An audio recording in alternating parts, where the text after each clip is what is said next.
Hello नमस्कार माझ्या सर्व लाडक्या ताई आणि दादांना श्री स्वामी समर्थ। तुम्हा सर्वांना आजचा दिवस खूप छान जाओ ही स्वामींच्या चरणी प्रार्थना। तर आजचा दिवस म्हणजेच गुढीपाडव्याचा। तर हा जो व्हिडिओ आहे तर हा गुढीपाडव्याचा व्हिडिओ आहे, म्हणजेच संध्याकाळचा, म्हणजेच जेव्हा मी स्वयंपाक वगैरे तयार केला होता, म्हणजेच मी सणाचा जो स्वयंपाक आहे तर तो कशा प्रकारे करतो तर तो मी आता या व्हिडिओमध्ये तुमच्यासोबत शेअर करणार आहे।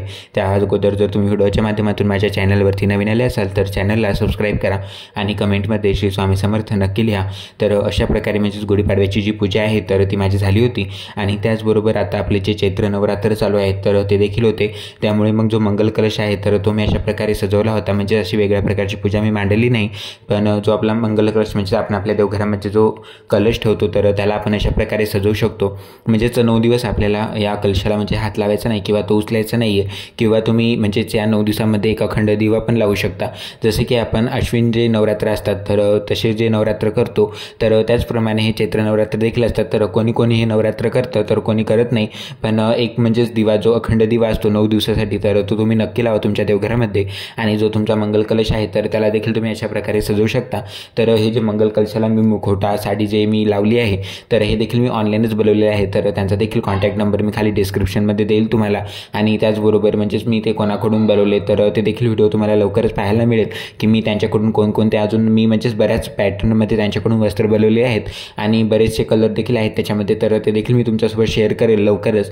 तर अशा प्रकारे आता म्हणजेच जी गुढी उभारण्याची होती तर मी ती उभारून घेतली। आपला पहिला सण म्हणजेच मराठी संस्कृतीतील पहिला सण म्हणजेच गुढीपाडवा, तर तो आपण चांगल्या प्रकारे साजरा केला पाहिजे। त्यामुळे मग मी अशा प्रकारे जी गुढी आहे छोटीशी तर तीच उभारली म्हणजे देवघरामध्ये, कारण इकडे बाहेर म्हणजेच प्रशस्त जागा नाही आहे गुढी उभारण्यासाठी।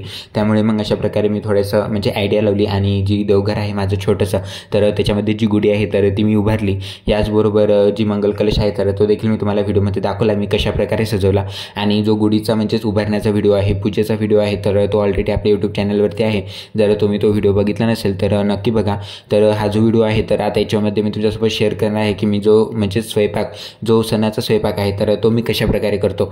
तर म्हणजेच आपल्या इकडं म्हटलं की पुरणपोळी सणाच्या दिवशी करतातच, पण मग म्हणजे एवढं एका दिवशी होत नाही। त्यामुळे म्हणजेच पुरणाची जर पोळी करायची असली तर आदल्या दिवशी पुरण मी करून ठेवत असतो। म्हणजेच जेव्हा होळी होती तर तेव्हा मी म्हणजे पुरणाच्या पोळ्या केल्या होत्या, पण आता म्हटलं गुढीपाडवा आहे आणि उद्याच म्हणजेच महाराजांचा प्रकट दिन देखील आहे, मग त्यामुळे म्हटलं की काहीतरी गोडच करावं। त्यामुळे अशा प्रकारे बासुंदी करावं म्हटलं, तर मग मी इथेच तुम्हाला जसं की मागच्या व्हिडिओमध्ये देखील सांगितलं होतं की मी इथेच दुधाचा जो उकडा आहे तर तो लावलेला आहे आणि मी त्यांच्याकडूनच रात्री म्हणजे दूध घेऊन येतो आणि गरम करून ठेवून देतो ते म्हणजे सकाळपर्यंत मग राहतं जशीचं तसंच।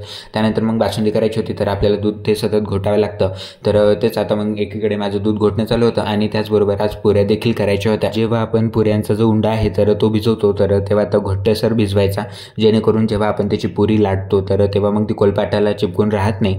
त्यामुळे मग जो उंडा आहे तर तो मी घट्टच भिजवला। तर आजचा होता रविवार आणि उद्याचा आहे आता सोमवार, तर म्हणजेच मला सुट्टी होती ऑफिसला, त्यामुळे मग एवढं सगळं करायला जमलं। नाहीतर मग ऑफिस असलं की मग एवढं सगळं होत नाही करणं, नाहीतर मग सकाळी लवकरच उठावं लागते, पण आज म्हटलं सुट्टी होती त्यामुळे मग सर्व जी कामं आहेत तर ती आरामशीरच चालली होती। आणि उद्या महाराजांचा आपला प्रकट दिन आहे, म्हणजे जी माझी आता महाराजांची 21 दिवसाची सेवा मी चालू केली होती तर तिचं देखील उद्यापन आहे, तर ते देखील व्हिडिओ तुम्हाला लवकरच पाहायला मिळेल की मी कशा प्रकारे म्हणजेच उद्यापन केलं, किंवा आता जी पूजा मी छोटीशी मांडणी केली होती तर ती देखील म्हणजेच आपण उचलू शकतो। म्हणजेच आता 21वा दिवस म्हणजेच महाराजांचा प्रकट दिन येतो त्या दिवशी, तर त्या दिवशी आपल्याला पूजा करायची असते, महाराजांना नैवेद्य दाखवायचं असते आणि जी पूजा आहे तर ती तुम्ही दुसऱ्या दिवशी उचलू शकता किंवा मग त्याच रात्री देखील तुम्ही उचलू शकता। तर आता मी जी पूजा आहे तर ती मी दुसऱ्या दिवशी उचलेल म्हणजेच मंगळवारी, कारण सोमवारी महाराजांचा प्रकट दिन आहे तर या दिवशी आपण म्हणजे दिवसभर महाराजांच्या आपल्याला या दिवशी बऱ्याचशा सेवा आहेत तर त्या करायच्या असतात। म्हणजेच या दिवशी तुम्ही म्हणजेच काहीतरी खरेदी देखील करू शकता, किंवा तुमच्याकडे जर महाराजांची मूर्ती नसेल किंवा फोटो नसेल तर या दिवशी तुम्ही ती मूर्ती फोटो खरेदी करू शकता किंवा मूर्तीची प्राणप्रतिष्ठा देखील करू शकता। तर म्हणजेच मी तुम्हाला दर व्हिडिओमध्ये म्हणतो की मी म्हणजे मूर्ती बनवलेली आहे, पण काही कारणांमुळे इकडे ती म्हणजेच मूर्ती पोस्टाने किंवा ट्रॅव्हल्सने येत नाही आहे, तर लवकरच आता महाराज येतीलच म्हणजेच आपल्या रूमवरती, तेव्हा मग तुमच्यासोबत मी शेअर करेल की मूर्तीचा आपण अभिषेक कशा प्रकारे करावा, किंवा मूर्तीचा अभिषेक करताना आपण कोणते मंत्र म्हटले पाहिजेत, किंवा म्हणजेच मूर्तीची आपण कशा प्रकारे काळजी घेतली पाहिजे, जेणेकरून जी मूर्ती आहे आपण म्हणजेच एवढ्या आवडीने महाराजांची मूर्ती आपल्या घरी आणतो आणि त्यानंतर मग मूर्तीला आपण म्हणजेच चांगल्या प्रकारे ठेवायचं, जेणेकरून महाराज देखील आपल्या म्हणजेच महाराजांना देखील आपलं घर सोडून म्हणजेच जावा वाटणार नाही। अशा प्रकारे आपण जी मूर्ती आहे तर तिला सजवून ठेवायचं छान प्रकारे आपल्या देवघरामध्ये। तर जेव्हा जेव्हा आता माझी मूर्ती येईल महाराजांची तर तेव्हा मी तुम्हाला तुमच्यासोबत शेअरच करत जाईल की मी कशाप्रकारे म्हणजेच महाराजांची सेवा करतो. तर तोपर्यंत देखील मग तुमच्यासोबत मी शेअरच करत आहे की महाराजांची सेवा आपण कशाप्रकारे केली पाहिजे. म्हणजेच आता सध्या तरी माझ्याकडे महाराजांची मूर्ती नाही आहे, पण जर महाराजांचा माझ्याकडे फोटो आहे तर तोच मी पूजेमध्ये ठेवतो. म्हणजेच जे माझे आता महाराजांचे जे 11 गुरुवार आहेत तर ते देखील चालू आहेत. आणि त्याचबरोबर आता येणारा गुरुवार म्हणजेच 9वा गुरुवार होता आणि जो मागचा गेलेला गुरुवार आहे तर तो माझा 8वा गुरुवार होता. आणि मधामध्ये एक गुरुवार गॅप पडला होता कारण मी गावाकडे गेलो होतो. तुम्हाला मी म्हणजे व्हिडिओमध्ये शेअर केलंच तुमच्यासोबत की मी म्हणजे कशासाठी गावाकडे गेलो होतो किंवा मग गावाकडून मी कोणकोणत्या वस्तू आणल्या जेणेकरून आपल्याला पूजेमध्ये त्या उपयोगी पडतील. आणि मी जेव्हा गावाकडे गेलो होतो तर तेव्हा ज्या गाठी आहेत म्हणजे ज्या साखराची माळ असते जी आपण गुढीला लावतो तर ती देखील मी गावाकडूनच आणली होती कारण इकडे तर ती भेटतच नाही.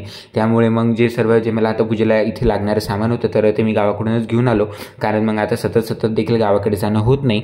त्यामुळे एकदाच जे सामान आहे तर तेच मी घेऊन आलो होतो गावाकडून. त्याचबरोबर आता माझ्या एकीकडे अशा प्रकारे ज्या पुऱ्या आहेत तर त्या तळणं चालू होत्या. म्हणजेच पहिल्यांदा मी अशा प्रकारे स्वयंपाक कधी केला नाही. आता बाहेर गावी राहावं लागते त्यामुळे मग आता नवीन काही मी आता शिकून घेत आहे. म्हणजेच तरी बरीचशी प्रॅक्टिस आता झालेली आहे त्यामुळे म्हणजे जास्त वेळ लागत नाही स्वयंपाक करण्यासाठी. नाही तर स्टार्टिंगला म्हणजे जास्त वेळ लागत होता. आता बरीचशी प्रॅक्टिस झाल्यामुळे म्हणजे अंदाज येऊन जातो की म्हणजेच किती वेळामध्ये कोणतं काम होऊन जाईल किंवा आता या पुऱ्या जरी करायच्या तर मग पटपट होऊन जात होत्या. तर अशा प्रकारे आता ज्या ह्या पुऱ्या आहेत तर त्या मी करून घेतल्या. त्याचबरोबर निवत्यासाठी म्हटलं छोट्या पुऱ्या करावं तर त्यासाठी मग मी अशा प्रकारे एक मोठ्या प्रकारची पोळी लाटून घेतली आणि त्यानंतर मग वाटीच्या सहाय्याने त्याच्या छोटे म्हणजेच गोल आकारात त्या पुऱ्या ज्या आहेत तर त्या कट केल्या आणि त्यानंतर मग मी त्या तळून घेतल्या. तर तुम्ही बघू शकता अशा प्रकारे. आणि ज्या म्हणजेच पुऱ्या आहेत तर त्या मी म्हणजे पेपरवरती ठेवल्या कारण जे त्याच्यामधलं जे एक्सेस तेल आहे तर ते मग त्या पेपरमध्ये सोक होऊन जातं. त्यामुळे मग म्हणजेच त्या पुऱ्या आहेत तर मग मी पेपरमध्ये ठेवल्या. आणि त्याचबरोबर मग मी बासुंदी केली होती. तर याचबरोबर म्हणजे आलूची भाजी वगैरे करायची होती पण महाराजांचा प्रकट दिन देखील होतात म्हणजेच उद्याचाच महाराजांचा प्रकट दिन. तर त्यामुळे म्हटलं मग थोडंसंच म्हणजे गोड तर करायचंच होतं तर गोड होऊन गेलं. तर अशा प्रकारे आता मग जी नैवेद्य आहे तर आता मग माझा तो करून झालेला आहे. म्हणजेच जो स्वयंपाक तयार करायचा होता सणाचा तर तो आता माझा करून झालेला आहे. आणि त्यानंतर सर्वात महत्त्वाचं काम म्हणजे आपण जेव्हा ही तेलकट काही वगैरे स्वयंपाक करतो तर जो किचनवट आहे तर तो ते म्हणजे कुठे ना कुठे त्याच्यावरती डाग पडतच राहतात. त्यामुळे मग लगेचच स्वयंपाक झाला की मी किचन जो वट आहे तर तो क्लीन करून घेतो. त्यानंतर मग महाराजांना जे नैवेद्य दाखवायचा होता तर ते मी म्हणजेच ताट काढून घेतलं. म्हणजेच जे आपल्याला गुढीला नैवेद्य दाखवायचा असतो तर तो मग मी अशा प्रकारे ताटामध्ये काढून घेतला. आणि त्यानंतर मग तुम्हाला माहीतच असेल आपण नैवेद्य कशा प्रकारे महाराजांना किंवा आपण गुढीला दाखवतो तर त्याच प्रकारे मी खाली म्हणजेच पाण्याचं आसन करून घेतलं आणि त्यावरती मग जो नैवेद्य आहे तो मला दाखवायचा होता तर तो मी ठेवला. आणि मग त्याच्यावर आपल्याला 3दा म्हणजेच हात फिरवायचा असतो पाण्याचा तर तो देखील मी फिरवून घेतला. आणि आजची जी सेवा आहे तर ती महाराजांनी माझ्याकडून करून घेतली. म्हणजेच जी गुढी देखील उभारायची होती तर माझ्या मनामध्ये इच्छा होतीच की आपण गुढी उभारू पण म्हणजेच नक्की नव्हतं की म्हणजेच कसं होईल काय होईल. पण महाराजांनी ते करून घेतलं आणि जी गुढीची पूजा आहे तर ती देखील माझ्या हातून झाली. तर तुम्हाला माझा आजचा व्हिडिओ कसा वाटला कमेंटमध्ये नक्की सांगा. व्हिडिओ आवडला असेल तर लाईक शेअर आणि सबस्क्राईब करायला विसरू नका. भेटूया अशाच नवनवीन माहितीपूर्ण व्हिडिओसोबत. तोपर्यंत सर्वांना पुन्हा एकदा श्री स्वामी समर्थ. आणि तुम्हाला कोणतेही प्रश्न विचारायचे असले म्हणजेच किंवा मूर्तीच्या बाबतीत किंवा तुम्हाला महाराजांच्या सेवेबद्दल कोणते प्रश्न विचारायचे असले तर तुम्ही कमेंटमध्ये नक्की विचारा. मी तुम्हाला रिप्लाय देण्याचा नक्कीच प्रयत्न करेन. आणि जे गुढीचं वस्त्र आहे तर त्याचा देखील मी व्हिडिओ ऑलरेडी आपल्या यूट्यूब चॅनलवरती टाकला होता जेणेकरून तुम्हाला देखील उपयोगी पडेल. तुमच्या सर्व कुटुंबाला माझ्याकडून पुन्हा एकदा नवीन नूतन वर्षाच्या खूप शुभेच्छा. श्री स्वामी समर्थ.